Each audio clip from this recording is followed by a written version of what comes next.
Ағымдағы жылы елімізде 5 бағыт бойынша жүрдек пойыздары іске қосылады. Олар Астана, Қызылорда, Алматы, Ақтөбе, Астана, Өскемен, Алматы, Өскемен, Алматы, Ташкент бағыттар бойынша қатынайды. Сонымен қатар жыл соңына дейін Жезқазған, Бейнеу және Арқалық, Шұбаркөл жаңа теміржол тораптары да іске қосу жоспарланып отыр.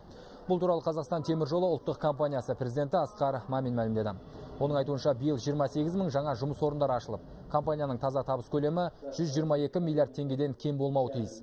Жыл соңына дейін Ақтау теңіз портын кеңейту жұмыстары аяқталып, Қарғос шығыс қақпасының құрылысын бастау қолға алынады. Ал Астана, Павлодар, Шымкент, Ақтау, Атырау қалаларында транспорттық логистикалық орталықтар құрылады. Мемлекет басшысы көлік инфрақұрылымын даму мәселесіне үлкен мән беріп, Қазақстанның теңізге шығар жолы жоқ болса да, транзиттік мемлекетке айналуы тиіс. Мәңгілік елге айналуын бір тетігі транзиттік әулетте деп атап өтті. Қазір компания Қазақстан транзит көлік логистика әулетінің өсуіне бағытталған нақты жұмыс жүргізіп келеді.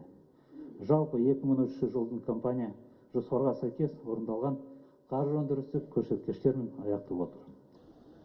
Ал премьер-министр Серік Ахметов компанияның алға қойған мақсаттарын тыңдай келе, соңғы 5 жылда теміржол тарифі 12%-ға өскендігін айтты. Соған қарамастан әлі күнге дейін билетсіз пойызда жүру деректері тіркеліп, санитарлық талаптар толығымен сақталмайды.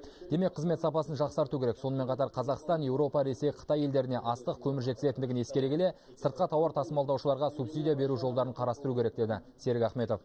Бұл ретте үкімет басшысы көлік және коммуникация министрлігіне самұрық қазынамен бірігіп, қолдау білдіру тетіктерін әзірлеуді жүктеді.